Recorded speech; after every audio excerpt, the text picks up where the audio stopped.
ॐ श्रीकृष्णचरणकमलेभ्यो नमः। श्रीमद्भगवद्भक्तेभ्यो नमः। गोस्वामी श्री नाभाजी कृत श्री भक्तमाल द्वितीय खंड। आज श्री सूरदास जी का चरित्र हम श्रवण करेंगे। सूर कवित सुनि कौन कवि जो नहीं सिर चालन करे। उक्ति चोज अनुप्रास वरना स्थिति अति भारी। वचन प्रीति निर्वाहार्थ अद्भुत तुकधारी। प्रतिबिंबित दिविदिष्ट हृदय हरि लीला भासी। जन्म करम गुण रूप सबे रसना परकासी। विमल बुद्धि गुण और की जो यह गुण श्रवण धरे। सूर कवित सुनि कौन कवि जो नहीं सिर चालन करे। श्री सूरदास जी की कविता को सुनकर ऐसा कौन कवि है जो आनंद में भरकर सिर नहीं हिलाने लगता हो। इनकी कविता में सुंदर सरस उक्तियाँ, मधुर व्यंग्यपूर्ण सुभाषित, अनोखे अनुप्रास और ललित वर्ण मैत्री अत्यंत प्रचुरता के साथ वर्तमान है। इनकी वाणी में प्रेम का ओर छोर निर्वाह देखा जाता है तथा कविता में प्रयुक्त शब्दों के संबंध का पूर्ण रूपेण निर्वाह पाया जाता है, अर्थात परस्पर मैत्री युक्त शब्दों का प्रयोग किया गया है। पदों में अंत्यानुप्रास बड़ा ही मनोरम है तथा प्रत्येक पद में विलक्षण भावार्थ निहित है। दिव्य दृष्टि होने से इनके हृदय में भगवान की संपूर्ण लीलाएं प्रतिबिंबित होकर प्रकाशित होती थीं। अतः उन्होंने भगवान के जन्म, कर्म, गुण और रूप इन सब का अपनी रसना जिह्वा से बड़ा ही सरस वर्णन किया है। श्री सूरदास जी द्वारा वर्णित भगवान के जन्म, कर्म, रूप, गुणादि को प्रेम पूर्वक श्रवण करने से और लोगों की बुद्धि भी निर्मल हो जाती है तथा निर्मल गुणों से युक्त हो जाती है, अर्थात उन्हें भी भगवान की लीलाएं भासने लगती हैं। सूर कवित। श्री सूरदास जी का जन्म सिद्ध भक्त और कवि दोनों हैं। श्री सूरदास जी जन्म सिद्ध भक्त और कवि दोनों ही हैं। यही कारण है कि कविता में भाव पक्ष और कला पक्ष दोनों ही अत्यंत आकर्षक हैं। यथा श्री सूरदास जी ने अपने पदों में भगवान के निर्गुण और सगुण दोनों ही स्वरूपों का निरूपण किया है, परंतु उपासना सगुण ब्रह्म की करते हैं। अभिगत गति कछु कहत न आवे। ज्यों गूंगे मीठे फल को रस अंतर्गति ही भावे। परम स्वाद सबही सो निरंतर अमित दोष उपजावे। सगुण ब्रह्मोपासना में भी इन्हें लीला पुरुषोत्तम स्वयं भगवान श्री कृष्ण की उपासना अच्छी लगी। नंद नंदन है मेरे ठाकुर और जगत सब फीको। वैसे इन्होंने भगवान के सभी अवतारों की लीलाओं का गान किया है, परंतु इनका प्रधान वर्ण विषय श्री कृष्ण लीला गान ही है। चारों ओर से घूम फिरकर इनका मन श्री कृष्ण में विश्राम पाता है। मेरो मन अनंत कहाँ सुख पावे। जैसे उड़ी जहाज को पंछी फिर जहाज पे आवे। श्री कृष्ण के साथ इनका सख्य भाव है। यही कारण है कि जहाँ ये श्री कृष्ण को भगवान मानकर विविध स्तुति प्रार्थना करते हैं, वहीं कभी कभी सख्य रसावेश में अटपटे वचन कहने में भी नहीं चूकते हैं। जैसे सूर परेखो काको भगवान को बाप कियो जिन दूजो। लेकिन सब कुछ होने पर भी धन्य को नहीं भूलते हैं, क्योंकि भगवान को धन्य अत्यंत प्रिय है। अतः लीला पदों के साथ साथ विनय के भी बहुत पद बनाए हैं। विनय के पदों में सूरदास जी के भक्त हृदय की प्रिय मिलन की आकुलता, विविध रूप में प्रकट हुई है। इन्हें श्री कृष्ण की सामर्थ्य पर पूरा भरोसा है। चरण कमल बंदो हरिराई, जाकी कृपा पंगु गिरि लंघे, अंधे को सब कुछ दर्शाई। बहिरो सुने गूंगे पुनि बोले, रंक चले सिर छत्र धराई। सूरदास स्वामी करुणामय, बार बार बंदो तिहि पाई। श्री सूरदास जी की वाणी में भक्ति के पांचों रस एवं साहित्य के नवों रस यथास्थान साकार हो उठे हैं। इनका वात्सल्य वर्णन तथा श्रृंगार के संयोग और वियोग दोनों पक्षों का वर्णन अद्वितीय है। सत्य तो यह है कि साहित्य जगत में इन रसों पर ऐसा साधिकार वर्णन करने वाला न भूतो न भविष्यति। नीचे संपेक्ष में इनका दिग्दर्शन कराया जाता है। भक्ति के 5 रस हैं: शांत, दास्य, सख्य, वात्सल्य और श्रृंगार। शांत रस का उदाहरण: चकैरी चली चरण सरोवर, जहाँ न प्रेम वियोग, जहाँ भ्रम निशा होती नहीं, कबहु सोई सायर सुख जोग। जहाँ सनक शिव हंस मीन मुनि, नखरवि प्रभा प्रकाश, प्रफुल्लित कमल निमिष नहीं, शशि डर गुंजत निगम सुवास। जेहि सर सुभग मुक्ति मुक्ता फल, सुकृत अमृत रस पीजे, सोरस छाड़ी कुबुद्धि विहंगम, यहाँ कहाँ रही कीजे। लक्ष्मी सहित होति नित क्रीड़ा, शोभित सूरज दास, अवन सुहात विषय सर, छीलरबा समुद्र की आस।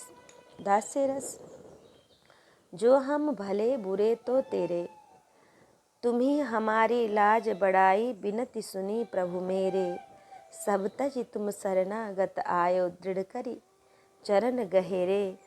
तुम प्रताप बल बदन न काहू, निडर भये घर चेरे। और देव सब रंक भिखारी, त्यागे बहुत अनेरे। सूरदास प्रभु तुम्हारी कृपाते, पाए सुख जुघनेरे।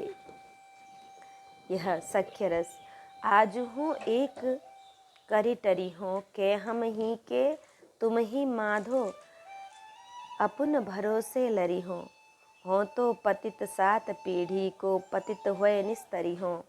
अब हूँ उघरी वचन चाहत हो, तुम्हें बिरद किन करी हो, बिन करी हो। कत अपनी परतीति नशाबत में, पायो हरि हीरा। सूर पतित तब ही ले उठी हैं, जब हंसी देहो बीरा। यह वात्सल्य रस: मैया मोहि दाऊ बहुत खिजायो, मोसो कहत मोल को लीनो, तो ही जसुमति कब जायो। कहा कहो या रिसके मारे, खेलन हो नहीं जात।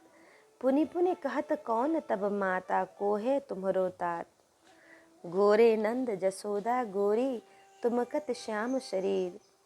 चुटकी दे दे हंसत ग्वाल सब, सिखे देत बलबीर। तू मोही को मारन सीखी, दाऊ ही कबहु न खीजे। मन को मुख रिस मोहन को मुख रिस, समेत लखी जसुमति मन अति रीझे। सुनहु कान बलभद्र चबाई, जनमत ही को धूत। सूर श्याम मोहि गोधन की सो, हो जननी तू पूत। यह श्रृंगार रस के: मोहिनी मोहिनी अंग श्रृंगारत, मोहन मोहिनी अंग श्रृंगारत। बेनी ललित करी गूंथन निरखत, सुंदर माग सवारत। शीश फूल धरी पाटी पोंछत, भुदनी झरवा निहारत। बंदन बिंद जराई की बेदी, तापर मने सुधारत। तरिवन श्रवण दो नैन दो आजत, नासा बेसरी साजत। बीरी मुख भरी चिबुक, डिठोना निरखी कपोल निलाजत। नख सिख सजत श्रृंगार भाव सो, जावक चरण सोहत। सूर श्याम तिय अंग संबारत, निरखी आप मन मोहत। वियोग बिनु गोपाल वैरिनि भई कुंजे, तब ए वे लता लगति अति शीतल। अब भई विषम अनल की पुंजे। वृथा बहती यमुना खग बोल, वृथा कमल फूलन अली गुंजे, पवन पानी घन सार सुमन दे, दधिसुत किरण भानु भई भूंजे। ए ऊधो कहियो माधव सो, मदन मारि किनि हम लूंजे। सूरदास प्रभु तुमरे दरस को, मगजो बत अखियाँ भय धूजे। साहित्य के नवरस, श्रृंगार, हास्य, करुण, रौद्र, भयानक, वीर, विभत्स, अद्भुत और शांत। इनमें से शांत और श्रृंगार के उदाहरण पूर्व आ ही चुके हैं। हास्य रस भृगु को कुटेला और जुटेला, भीलनी को उपनी, भयो दास चेरी को यह याही, कहा कहो दैया, चोरन को यार पुनि चोरी करे, ठोर ठोर निपट गवार, कारी कामर को उढ़ैया। धेनु को चरैया और चबैया, सूखे चाउरन को, राजनीति कहा जाने भीख को मगैया। सूरदास वाके गुण वर्णो, कहालो जैसी या की माई बाप, तैसो या को भैया। करुण रस, सखीन नैनन ते घनहारे, बिनहि ऋतु बरसत निशिवासर, सदा मलिन दो तारे। ऊर्ध श्वास समीर तेज अति सुख, अनेक द्रुम डारे, वदन सदन करी बसे बचन खग,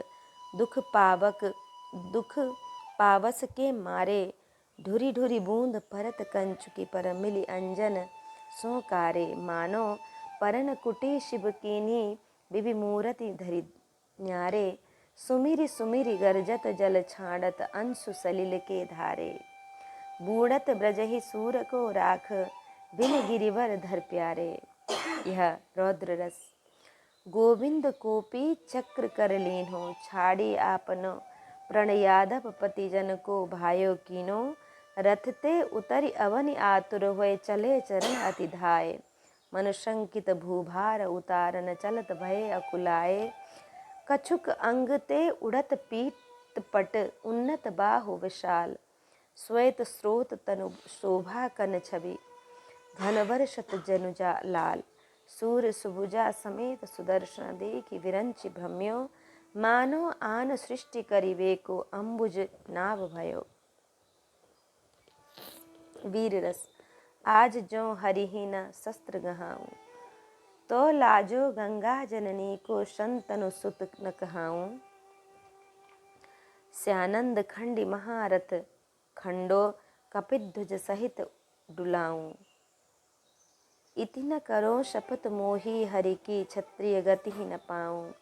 पांडव दल सन्मुख होई धावो, सरिता रुधिर बहाऊं। सूरदास रणभूमि विजय बिन, जियतन पीठ दिखाऊं। भयानक रस, महाराज क्यों आज ही स्वप्ने झजकाने, पौढ़े जबहि आनि के देखे बिलखाने। कहा सोच ऐसो पर ऐसे भूमि को, कहा कि सुधि मन में रही कहिए अप जी को। रानी सब व्याकुल भई भेद न पावे, तब आपुन सहज ही कहो वह नहीं जनावे।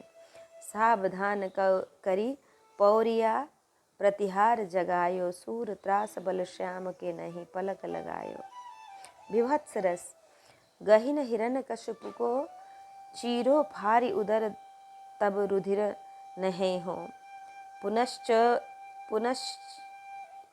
पुनश्च शोणित छींच उछारी, आकाश ही गज बाजिन सर लागी। फिरत श्रृगाल सच्यो सो, काटत चलत बिसरिले भागी। अद्भुत अद्भुत रस, अद्भुत एक अनुपम बाग, युगल कमल पर गज क्रीडत हैं, तापर सिंह करत अनुराग।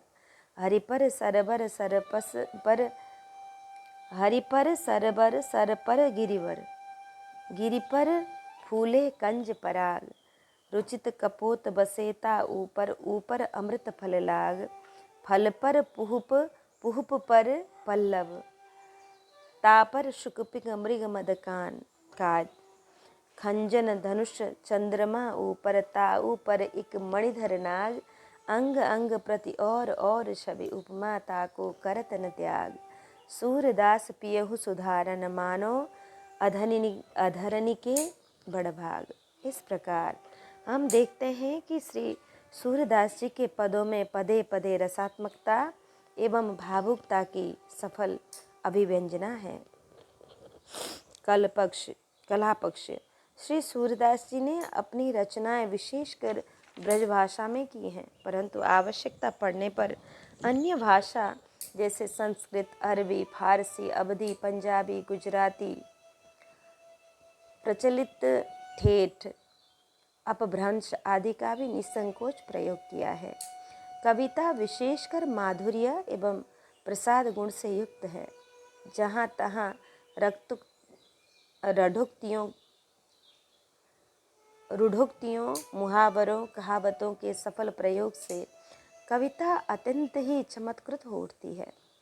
लगभग शतावधि रागों में पदों की रचना सूरदास जी की संगीतज्ञता का भी उद्घोष करती है।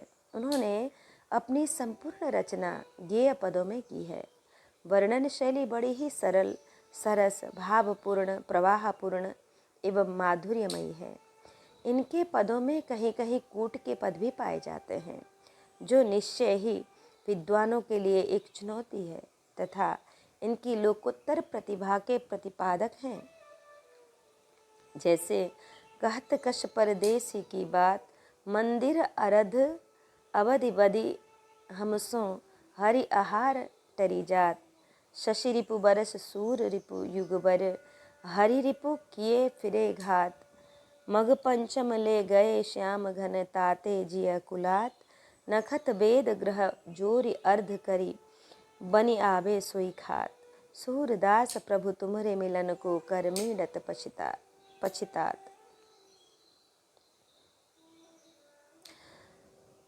कि नक्षत्र से पांचवा अर्थात चित्रा तात्पर्य चित्र। नखत नक्षत्र जो गणना में 27 हैं, वेद 4 हैं, ग्रह 9 हैं, सबका योग 40 हुआ, 40 का आधा 20 हुआ। यहाँ तात्पर्य 20 से है कि इनकी दिव्य वाणी के साहचर्य के से सभी रस सरस हो उठे हैं और सभी अलंकार अलंकृत हो उठे हैं। भक्ति, साहित्य और संगीत की अद्भुत त्रिवेणी का संगम इनके पदों में पाया जाता है और देखा जाता है। निष्कर्ष यह है कि सूरदास जी की कविता में भाव पक्ष और कला पक्ष का बड़ा ही सुंदर मणिकांचन योग हुआ है। तभी तो श्री नाभाजी कहते हैं कि सूर कबित चालन करे। कहावत है, जादू वह जो सिर चढ़कर बोले, वैसे ही कविता वह जो कवियों को भी झूमने के लिए विवश कर दे। पूज्यपाद पद्म श्रीमद् गोस्वामी तुलसीदास जी कहते हैं, जो प्रबंध बुध नहीं आदरहीं, सो श्रम बादि बाल कवि करहीं। श्री सूरदास जी की कविता ही ऐसी ही चमत्कार पूर्ण है। कीधो सुर को सर लग्यो, कीधो सुर की पीर, कीधो सुर को पद लग्यो, बेध्यो सकल शरीर। यदि कविता में यह गुण नहीं आया तो फिर उस कविता से क्या। किम कविस्तस्य काव्येन किम कांडेन धनुष्मतः, परस्य हृदये लग्नं न घूर्णयति तच्छिरम्। सूरदास जी के पदों में प्रयुक्त उक्तियों के उदाहरण रूढ़ोक्तियाँ जैसे दई प्रेम की फांसी, मुँह संभारी तू बोलत नाही, अंगुरी गहत गयो पहुँचो, काहे को द्वय नाभ चढ़ावत, दूध पानी को पानी, दाई आगे पेट ढुरावत, एक पंथ दो काज आदि। ये सब उनके उदाहरण हैं। लोकोक्तियाँ जैसे काटहु अम्ब बबूर लगा बहु चंदन की करीबारी, धोखे ही बिरवा लगाए के काटत नाई बहोरी, स्वान पूछ को कोटिक लागे सूदो कहु न करो, जोबन रूप दिवस दसही को जो अंजुरी को पानी, मूर सूर अकूर ले गयो ब्याज निवेरत ऊधो, प्रेम कथा सोईपे जाने जापे बीती हुए।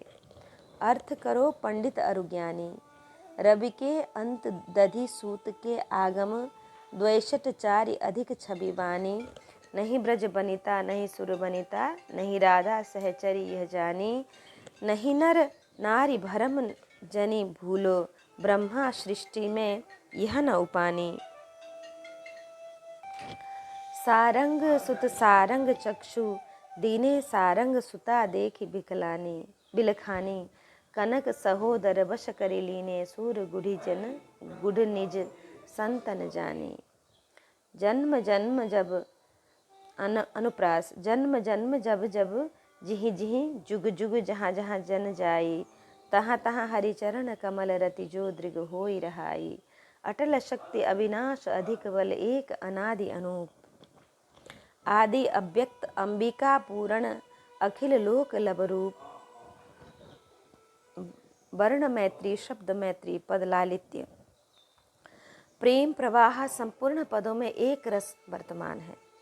वर्ण अस्थिति अति भारी एवं वचन की प्रीति निर्वाह कहाँ। अद्भुत अर्थ और गौरव की दृष्टि से सूरदास जी की रचना सागर में गागर के समान है। इनका सूर सागर केवल पद प्राचुर्य से ही नहीं, अपने अर्थानंत से भी वास्तव में सागर ही है। रसिक महानुभावों एवं मनीषी जनों को नित्य नवीन अर्थ की अनुभूति होती रहती है। देखिए, चोज के पद का अर्थ वैलक्षण्य प्रतिबिंबित भाषी। देखिए, श्रीमद् वल्लभाचार्य जी से मिलने का प्रसंग, जन्म परकासी, यह सूरदास जी का प्रमुख वर्ण्य विषय है। इन्होंने भगवान के दिव्य जन्म लीला गुण स्वरूप सौंदर्य का वर्णन विशद वर्णन किया है। श्री बल्लभों सो मंत्रलय सागर रच्यो अपार। सूर सिद्ध कवि ने कियो हरिलीला विस्तार। विमल बुद्धि धरे। यह श्री सूरदास जी के पदों की तथा भगवान के जन्म लीलादि के श्रवण करने की फलश्रुति है। श्री सूरदास जी के संबंध में रीवा नरेश महाराज श्री रघुराज सिंह जी लिखते हैं, अखिल अखिल अनूठी उक्ति युक्ति नहीं झूठी ने को। सुधा होते सरस सरस को सुनाव तो। उद्धृत विराग भाग सहित अनेक राग। हरि को अदाग अनु राग को सिखाव तो। जगत उजागर अमल पद आगर। सुनट नागरण्य ध्याय सुर सागर को गाव तो। भाषे रघुराज राधा माधव को रस रस। कौन प्रगटा तो जो पे सुर नहीं आव तो। श्री सूरदास जी के संबंध में भावुक भक्तों की ऐसी ही मान्यता है कि ये भगवान श्री कृष्ण के प्रिय सखा उद्धव जी के ही अवतार थे। सूरदास जी जब जग विदित श्री उद्धव अवतारा। कथा पुराणांतर कथित वर्णन करो उदार। वाल्मीकि तुलसी भये उद्धव सुर शरीर। बिरहा नल उर में जरे बहे नैन जलधार। अचरन कौन जू सुर को उधो को अवतार। सूर सागर की भूमिका श्री राधा कृष्णदास लिखते हैं। रसिक महानुभावों के समाज में श्री उद्धव जी के सूरदास के रूप में अवतीर्ण होने की पृष्ठभूमि में बड़ी सुंदर कथाएं कही सुनी भी जाती हैं, जिनमें कुछ इस प्रकार है। एक बार गोलोक में श्री प्रिया प्रीतम श्री राधा श्याम सुंदर जी निभृत निकुंज में विराजमान होकर परस्पर यह विचार कर रहे थे कि हमारी प्रकट सभी लीलाओं का जगत में प्रचार कर प्राणियों का उद्धार करने के लिए किसी कुशल परिकर को धराधाम पर भेजना चाहिए। इस संबंध में श्री युगल अपनी प्रिय सखी श्री ललिता जी से वार्तालाप कर ही रहे थे कि इसकी भूमिका यह बनी कि कुंज द्वार पर श्री उद्धव जी उपस्थित हुए। आहट पाकर श्री ललिता जी ने जाकर देखा तो श्री उद्धव जी थे। उन्होंने सहज भाव से कहा, उद्धव जी, इस समय श्री प्रिया प्रीतम जी किसी विशेष विचार में निमग्न हैं, अतः आप अभी जाइए, फिर मिलिएगा। परंतु उद्धव जी भी किसी विशेष कार्य के लिए अपना आना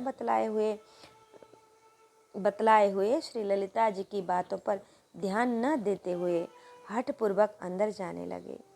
श्री ललिता जी को उद्धव जी का यह आग्रह पसंद नहीं आया, अतः वे कुंज द्वार का रास्ता रोककर खड़ी हो गईं।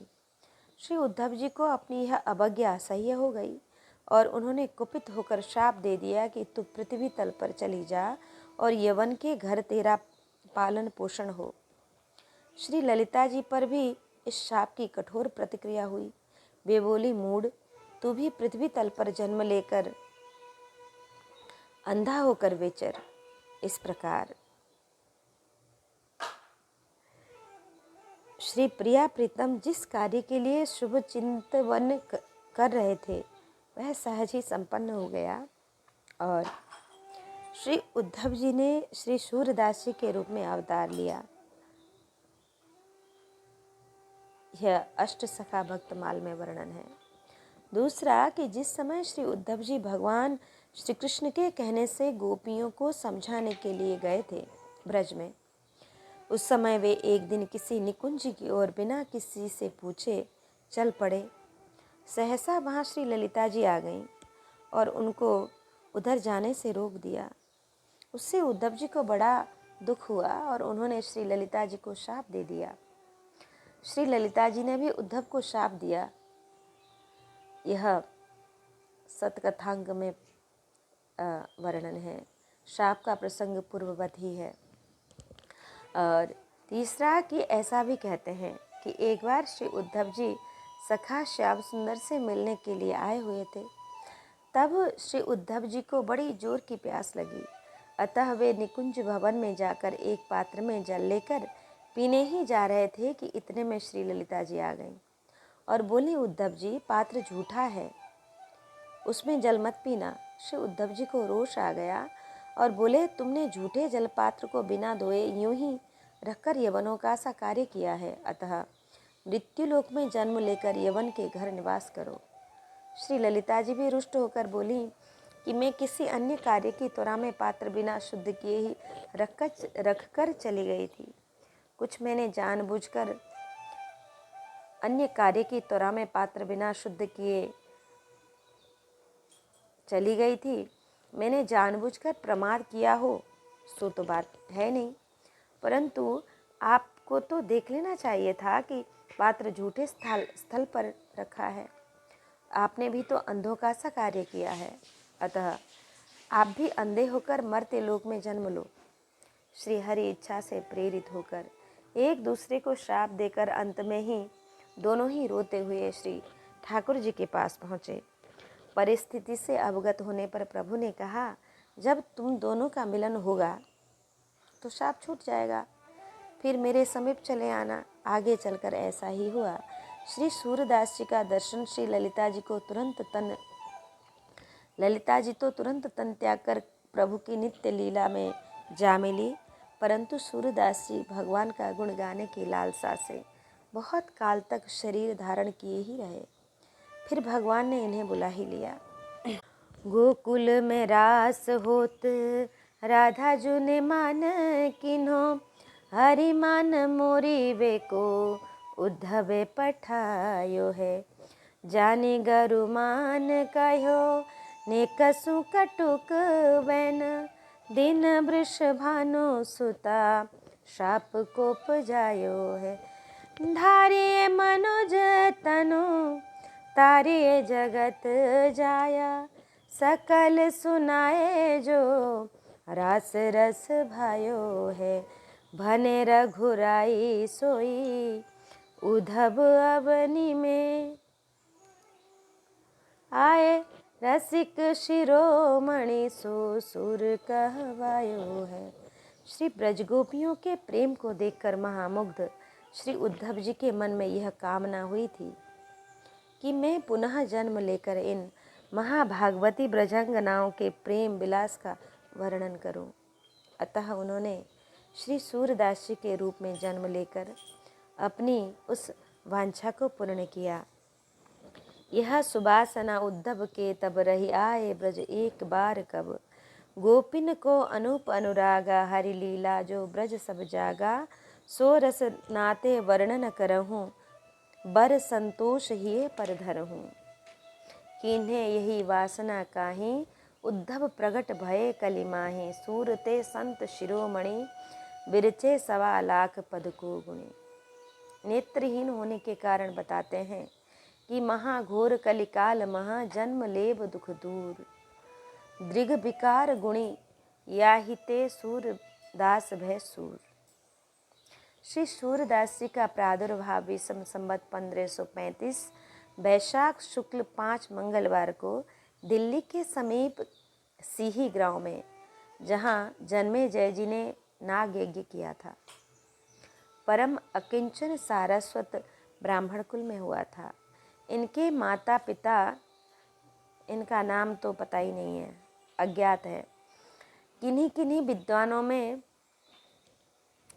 विद्वानों के मत से मथुरा से आगरा जाने वाले मार्ग में रोनकता नामक ग्राम में सूरदास जी का जन्म हुआ था, परंतु यह मत ठीक नहीं है। श्री सूरदास जी रोनकता गांव के पास गोघाट पर बाद में काफ़ी समय तक रहे थे, जैसा कि हम आगे लिखेंगे। इसलिए विद्वानों ने यह धारणा बना ली थी कि जो अब सत्य की कसौटी पर सही नहीं उतरी। श्री सूरदास जी जन्मांध थे। पिता माता के लिए पुत्र का जन्म जितना हर्षोत्पादक हुआ, उतना ही उसका अंधत्व उदासीनता का भी कारण बना। परिणाम स्वरूप सूरदास जी को जैसा माता पिता का प्यार मिलना चाहिए वैसा न मिल सका। तभी तो कहा गया है, स्वार्थ मीत सकल जग माही, सपने हूँ प्रभु परमारथ नाही। मात पिता स्वार्थ रत और जब जननी जनक ही उपेक्षा करते हैं तो और की तो बात ही क्या। परंतु इस उपेक्षा से एक महान लाभ यह हुआ कि सूरदास जी ने जब से होश संभाला तब से ही निरंतर भगवान का स्मरण करने लगे। पूर्व जन्म का अभ्यास जो ठहरा, निर्बल के बलराम की अनुभूति सूरदास जी के जीवन के प्रथम चरण में ही हो गई थी। श्री सूर्य किशोर जी का यह अति प्रसिद्ध पद आज भी असंख्यों असहायों का परम सहारा बना हुआ है। पूरा पद इस प्रकार है कि सुनेरी मैंने निर्बल के बलराम, पिछली साख भरूं संतन की, अड़े सबरे काम, जब लग गजबल आपनो बरत्यो, ने कुसर्यो नहीं काम। निर्बल होए बलराम पुकार्यो, आधे आधे नाम, आए आधे नाम, द्रुपद सुता निर्बल भई तादिन, तज आए निज धाम। दुःशासन की भुजा थकित भई, बसन रूप भय श्याम। अपबल तपबल और बाहुबल, चौथो है बलदाम। सूर किशोर कृपाते सब बल, हारे को हरि नाम। गृह त्याग। जब सूरदास जी 6 साल के हुए तब इनके पिता को एक धनवान यजमान ने 2 मुहरें दान में दे दी। वे बड़े ही प्रसन्न हुए और आकर समस्त परिवार को मुहरें दिखाकर बोले, मेरी दीनता पर तरस खाकर भगवान ने जजमान से 2 मुहरें दिलवाई हैं। अब कल इसी से सीधा सामान लाऊंगा, फिर तो 2-4 महीने खूब आनंद से बीत जाएंगे। ऐसा कहकर उस ब्राह्मण ने मुहरों को एक कपड़े में लपेटकर ताक में रख दिया। संयोग की बात, रात्रि में मुँह से इन मुहरों को घर की छत में एक बिल में रखा है। प्रातः जब पिता ने उनको ताक में नहीं देखा तो वे बड़े दुखी हुए। परिवार के सब लोग छाती पीट पीट कर क्रंदन करने लगे। तब सूरदास जी ने सबको समझाया, इतना विलाप क्यों करते हो, भगवान का भजन करो, प्रभु सब मंगल करेंगे। सूरदास जी का यह उपदेश माता पिता को जले पर नमक छिड़कने के समान लगा। वे बरस पड़े सूरदास जी के ऊपर, बोले, तू ऐसा अभागा है कि जिस दिन से तूने जन्म लिया है उसी दिन से हम सब दुख पा रहे हैं। हम लोगों को पेट के लाले पड़ गए हैं। भगवान ने कृपा करके 2 मुहरें दी, वह भी जाती रहीं। तब सूरदास जी ने कहा, मैं मुहरें तो अभी बता दूं, परंतु शर्त यह है कि फिर मैं घर में नहीं रहूँगा। आप लोग मेरा पीछा नहीं करना। माता पिता ने शर्त स्वीकार कर ली। मुहरें मिल गईं। सूरदास जी घर से चलने लगे तो माता पिता को अब अपने अंधे बेटे में भी बड़ा मोह हो गया। संसार चमत्कार को ही नमस्कार करता है। वे जैसे तैसे सूरदास जी को रोकने का प्रयत्न करने लगे। तब सूरदास जी ने कहा, तुम लोग अब मुझे रोकोगे तो तुम्हारी मोहरें फिर खो जाएंगी और अब की बार मिलेंगी भी नहीं। यह मंजूर हो तो मुझे रोको। माता पिता ढीले ही पड़ गए। श्री सूरदास जी घर से चलकर 4 कोस की दूरी पर एक गांव के बाहर तालाब के तट पर एक पीपल के वृक्ष के नीचे जाकर बैठ गए। सायंकाल का समय उसी गांव का एक ब्राह्मण जमींदार अपनी गायों को खोजता हुआ इनके समीप आकर कहने लगा कि मेरी 10 गायें खोई हैं। यदि कोई पता बता दे तो मैं 2 गाय भेंट कर दूंगा। सूरदास जी ने कहा कि मुझे तुम्हारी भेंट पूजा तो लेनी नहीं है, परंतु पूछ रहे हो तो बता रहा हूँ। यहाँ से 1 कोस दूर अमुक गांव के अमुक जमींदार की घुड़साल में घोड़ों के बीच तुम्हारी गाय बंधी हैं। गायों के मिल जाने पर वह ब्राह्मण इन्हें 2 गाय देने लगा, परंतु इन्होंने इन्हें सर्वथा अस्वीकार कर दिया। ब्राह्मण का इतना त्याग और भगवान निष्ठा देखकर वह व्यक्ति बहुत प्रभावित हुआ। उसने उसी पीपल के वृक्ष के नीचे एक झोपड़ी बनवा दी। सूरदास जी के खाने पीने की सब व्यवस्था कर दी और सेवा में एक नौकर भी नियुक्त कर दिया। सूरदास जी के सगुन की बहुत ख्याति फैल गई। हमेशा लोगों की भीड़ ही लगी रहती थी। बहुत से लोग शिष्य भी बन गए। ये बड़े सुंदर सुंदर उपदेश के पद गाते। इस प्रकार बड़े मान सम्मान के बीच रहते हुए सूरदास जी को 12 वर्ष बीत गए।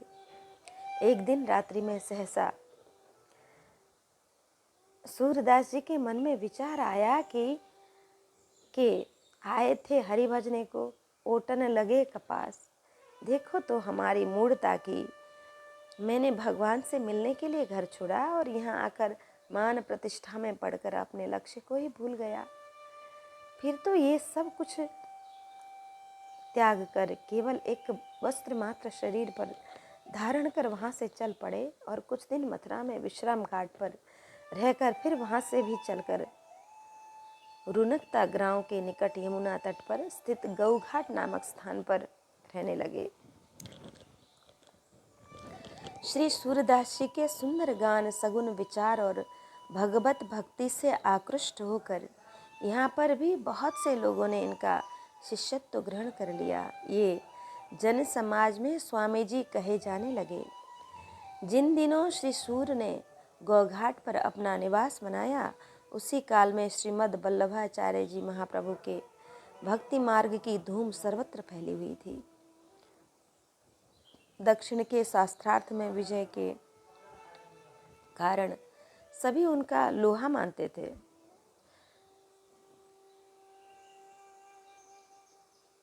श्री वल्लभाचार्य जी जब अपने बहुत से सेवकों को साथ लिए हुए प्रयाग के पास एक स्थान से ब्रज आ रहे थे, तब श्री महाप्रभु जी का गौघाट पर ही पड़ा।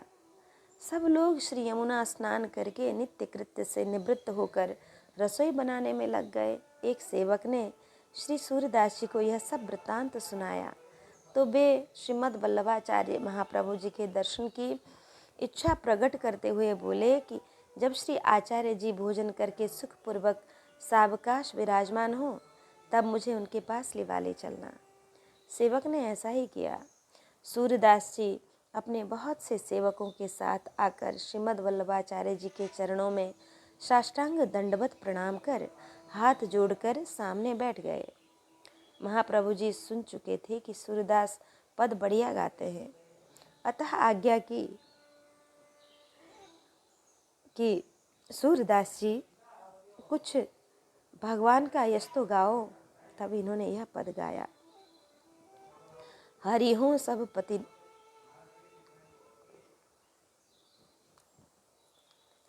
हरि हों सब पतितन को नायक, को करी सके बराबरी मेरी और नहीं को लायक।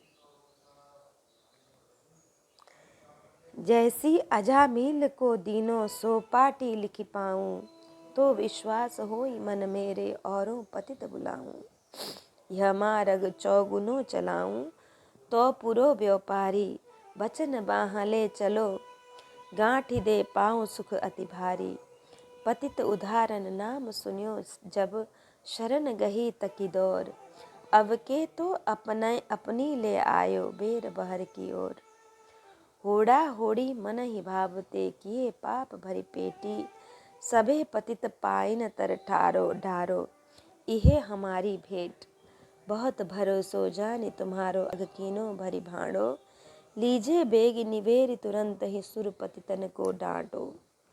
पुनः दूसरा पद गाया। हरिहो सब पतितन को टीको, और पतित सब दिवस चारि के, हों तो जनमत ही को। बधिक अजामिल गनिका तारी, और पूतना ही को। मोहि छाड़ि तुम और उधारे, मिटे सूल क्यों जी को। कौन समरथ अग करिबे को, खेची कहत हो लीको। मरियत लाज सूर पतितन में, मोहुते को निको।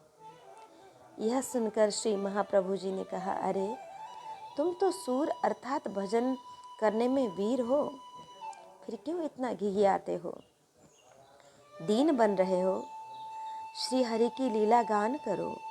तब श्री सूरदास जी ने कहा कि लीला का कुछ अनुभव तो है नहीं, फिर कैसे गाऊं।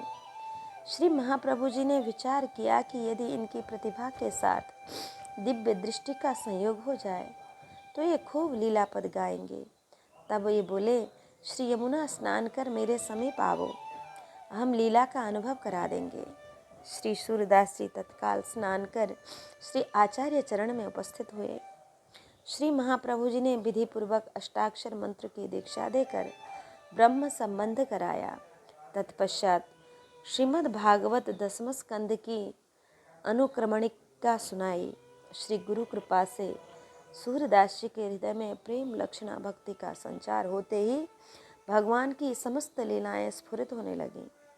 श्री महाप्रभु जी ने पूछा, सूरदास जी अब तुमको कुछ दिखाई पड़ रहा है। सूरदास जी बोले, जय जय, मैं देख रहा हूँ आपकी गोद में एक नील सरोरुह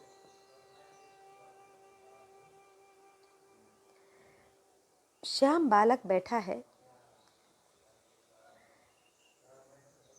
तब श्री महाप्रभु जी ने मुस्कुरा कर कहा कि अब लीला पद गाओ।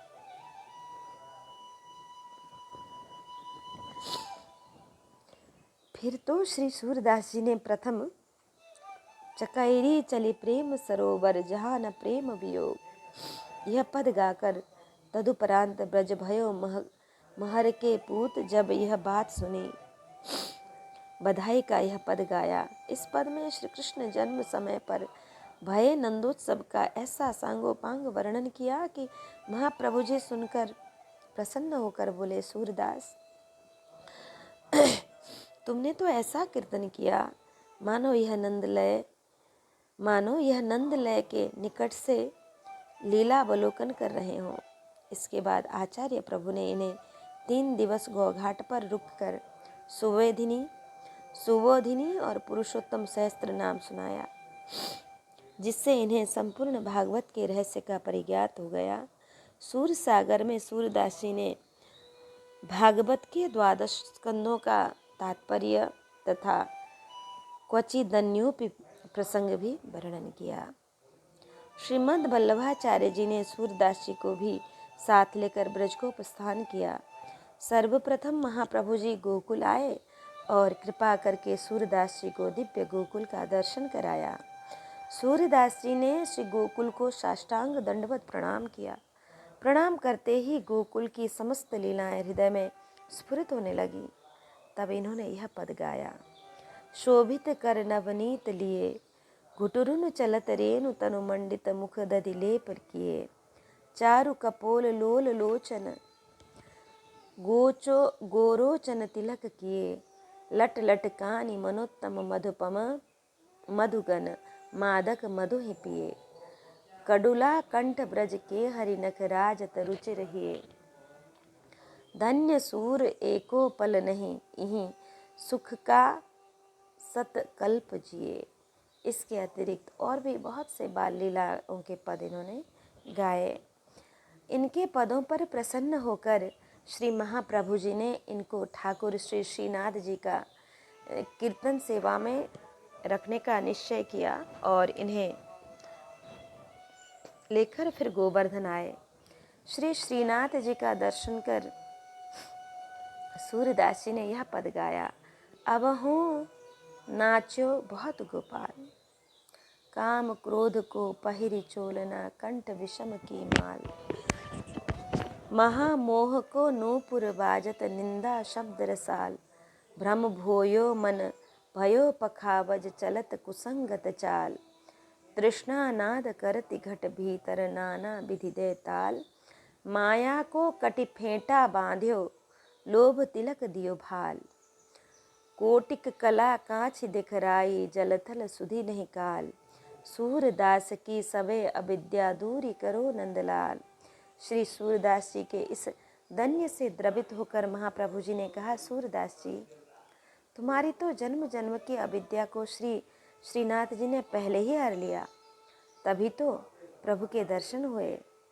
अब तो तुम दीनता त्याग कर भगवान की लीला का ही गान किया करो। उसी दिन से सूरदास जी प्रातःकाल श्री ठाकुर जी के जागरण से लेकर शयन पर्यंत तब तक की कीर्तन सेवा करने लगे। कभी कभी ये उपदेश के पद भी गाते। एक बार ये कुछ वैष्णवों के साथ जा रहे थे। मार्ग में कुछ लोग चौपट खेलने में अत्यंत तन्मय हो रहे थे। उन पर तरस खाकर अपने मन को लक्ष्य करके सूरदास जी ने यह मार्मिक पद गाया था, मन तू समझ सोच विचार, भक्ति बिन भगवंत दुर्लभ कहत निगम पुकार, साधु संगति डारी पासा फेरी रसना सार, दाव अब के पर्यो पुरो उतरी पल्ली पार, छाड़ी सहस्त्र सुने 18 पंच की पंच ही कुमार, दूरी ते तज 3 काने चमकी चोक विचार, काम क्रोध जंजाल भूल्यो ठग्यो ठगिनी नार, सूर हरि के पद भजन बिन चल्यो दो कर झार। स्पष्टीकरण, समझ सोच विचार, ईश्वर के स्वरूप को समझो, अपना कल्याण सोचो, ईश्वर प्राप्ति का साधन विचारो। 17 से तात्पर्य 17 पुराण, 18 से तात्पर्य 18वां श्रीमद् भागवत पुराण, 5 से तात्पर्य शब्द स्पर्श रूप रस गंध आदि 5 विषय, 3 से तात्पर्य तमोगुण रजोगुण और सतोगुण। यह संसार है, चौक समस्त संसार। संगीत सम्राट तानसेन के मुख से श्री सूरदास जी का ये एक पद सुनकर दिल्लीश्वर अकबर का मन मचल उठा। पदकर्ता के श्रीमुख से इस पद को सुनने के लिए संयोग से संवत 1613 में जब भगवान श्रीनाथ जी मथुरा में विराज रहे थे और श्री सूरदास जी भी वहीं उनकी कीर्तन सेवा करते थे, उसी समय दिल्ली यात्रा के प्रसंग में अकबर भी मथुरा आया हुआ था। अकबर को जब यह मालूम हुआ कि श्री सूरदास जी मथुरा में ही हैं, तो उसने बड़े आदर के साथ उनको बुलवाया और पद सुनाने का अनुरोध किया। तब श्री सूरदास जी ने यह पद गाया, मन रे माधव सो कर प्रीति। इस पद को सुनकर अकबर ने इनकी भावनिष्ठा की परीक्षा लेने के लिए कहा कि सूरदास जी, परमात्मा ने मुझे बादशाहत बख्शी है। सब लोग हमारा यश गाते हैं, मैं भी उन लोगों को दान मान से सत्कृत करता हूँ। अतः आप भी मेरा ऐसा यश गाओ तथा जो इच्छा हो मांग लो। तब श्री सूरदास जी ने यह पद गाया, नाहिन रयो मन में ठोर, नंद नंदन अछत कैसे आनी उरौर, चलत चितवत धौस जागत सपन सोबत राती, हृदय ते वह मधुर मूर्ति छिनन इत उत जाति, कहत कथा अनेक ऊधो लोक लोभ दिखाए, कहा कहो मन में प्रेम पूरन घटन सिंधु समाए, श्याम गात सरोज लोचन ललित गति मृदुहास, सूर ऐसे दरस कारण मरत लोचन प्यास। श्री सूरदास की इस अनन्यता पर बादशाह अकबर बड़ा प्रसन्न हुआ। परंतु पद के अंतिम तुक पर अकबर को संदेह हुआ कि इनके नेत्र तो है नहीं, फिर ये कैसे कह रहे हैं मरत लोचन प्यास। जब बादशाह ने श्री सूरदास जी से इस संबंध में जिज्ञासा की तो इन्होंने कहा कि नेत्र तो सबके हैं, परंतु सभी के नेत्रों को कहाँ भगवान के दर्शन की प्यास है। वस्तुतस्तु बात यह है कि भगवान का दर्शन करने वाले नेत्र और होते हैं, और उन्हीं नेत्रों से मैं भगवान का दर्शन करके भी अतृप्त बना रहता हूँ। अतः मैंने यह कहा सूर प्यास। अकबर ने बहुत प्रलोभन दिया सूरदास को कि हम आपके नाम कई गाँवों की जागीर लिख देते हैं, परंतु भला जिसको श्री ठाकुर जी की सेवा की जागीर मिली है वह भला 2-4 गाँव की जागीर पर क्यों लुभाने लगा। अपने आराध्य का स्मरण करते हुए श्री सूरदास वापस आ गए। अकबर के आग्रह पर श्री सूरदास जी एक बार उससे फिर मिले। वह प्रसंग इस प्रकार के हैं कि अब अकबर की बहुत सी बेगमों में एक हिंदू बेगम थी जोधाबाई। एक दिन जोधाबाई श्री यमुना स्नान करने गई थी। वहाँ उन्होंने देखा कि तट पर कोमल बिछोने पर पड़ी हुई एक छोटी सी सुकुमार लड़की अपने नन्हे नन्हे हाथों और पाँवों को उछालती हुई किलकारियाँ भर रही हैं। जोधाबाई के हृदय में वात्सल्य उमड़ा और उस लड़की को उठाकर हृदय से लगा लिया तथा घर ले जाकर अपनी गर्भजात कन्या की भांति बड़े स्नेह से उसका लालन पालन करने लगी।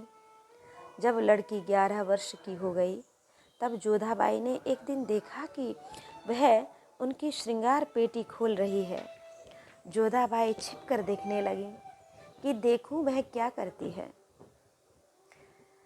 लड़की ने पेटी खोलकर एक सुंदर सी साड़ी पहनी और अपना पूर्ण श्रृंगार किया। सज धज कर वह ऊपर छत पर जाकर खड़ी हो गई। वह रोज ऐसा ही करती। एक दिन जोधाबाई ने पूछा, बेटी तो ऐसा क्यों कर रही है? प्रथम तो लड़की चुप रही, परंतु बार बार आग्रह करने पर बोली, माँ उस समय मेरा प्रियतम गाय चराकर लौटा करता है, उसके दर्शन के लिए मैं ऊपर जाती हूँ और उसके सामने मलिन वेश में रहना ठीक नहीं, इसलिए मैं अपना साज श्रृंगार कर लेती हूँ। जोधाबाई ने कहा, क्या तुम मुझे भी दिखा दोगी? लड़की ने इसका कोई उत्तर नहीं दिया, किंतु दूसरे दिन जोधाबाई भी ऊपर चली गई। कहते हैं उन्हें दर्शन तो नहीं हुआ, परंतु मुरली की मधुर धुनी सुनाई पड़ी थी। इस प्रकार श्री सूरदास जी का प्रसंग, उनका चरित्र हम फिर कल इस प्रसंग को आगे बढ़ाएंगे।